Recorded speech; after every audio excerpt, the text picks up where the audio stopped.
So I decided to do a video for this. So I have a copy of the Pledge of Allegiance, just 23 pretty simple words. I have 3 resources that I will put in a reference section within the tasks. And so the pledge itself, I might as well read it here, although it feels weird to read somebody else's pledge, is I pledge allegiance to my flag and to the republic for which it stands, one nation indivisible, with liberty and justice for all. I have to say, it feels very strange to read another nation's pledge, even though I don't particularly care one way or another. You say it with a hand over your heart, like there is in the image in the unit. From what I've seen, and presumably it's, touching your heart is symbolic of saying something that you mean, saying something from the heart. So the text itself and the movement behind it. So from my research, it seems to have been created as fairly arbitrarily at the end of the 19th century by a man called Francis Bellamy, who wrote the pledge to celebrate 400 years since Christopher Columbus arrived in the New World, and to accompany a mass flag waving from Atlantic to Pacific. Now, it seems like just about everything that it's got some nefarious history to it, which seems to be that Bellamy, like many others, felt the pledge was important as a way of kind of pushing back the tide of immigrants coming in, particularly it seems to say from Eastern Europe, and general inferior races, and that the pledge was a way of say pushing back that tide and trying to distill kind of Americanness down into as few words as possible for people coming in to understand how they need to be when they get there. How is it a performative act? Well, it doesn't mean anything. You're just doing it. You're just saying some words. Pledging yourself to a flag doesn't mean anything. It's not a contract. It's not. You don't even have to do it. It's one of those interesting things. The thing itself is a little bit contradictory because it's a little bit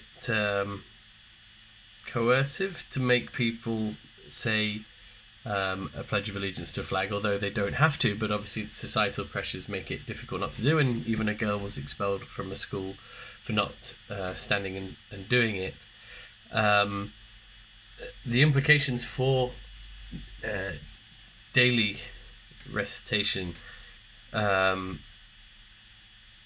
it's very common, and this kind of answers the sort of next one, that where I live in Turkey, there is similar type things. It's more just the anthem. There isn't like a flag pledging, but there's a lot of flags in the country. They care a lot about flags, and they'll get them out at any opportunity.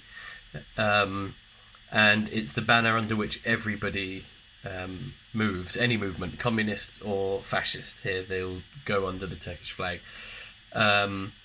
It's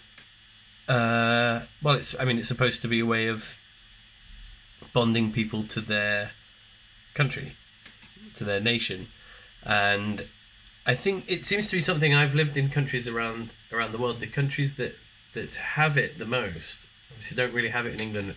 In fact, I know I've heard the Turkish national anthem more than I've heard the British one, and I think particularly in Turkey's case, and maybe in America's too, that there is a feeling that what they have built needs to be protected. That there's this nation that's been created against the odds. This is for Turkey and for America.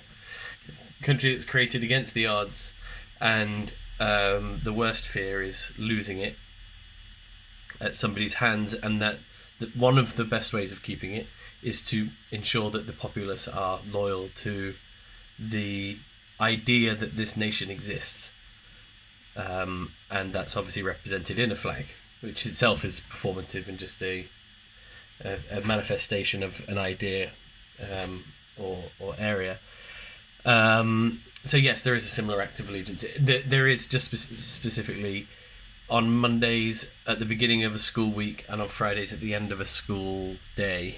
So basically bookending the school week, the kids sing national anthem, and there's a bunch of holidays during the year of like Independence Day and Youth and Children's Day and things like that, where the flags get wheeled out and there's a bunch of songs always with the national anthem. And yeah, my feeling is that it's I know in Turkey they are terrified of the idea of losing what they fought for, and there's a need to ram home loyalty to the country in case we lose it and somebody takes it from us, which is what happened to the rest of the Ottoman Empire. So it's not completely unfounded.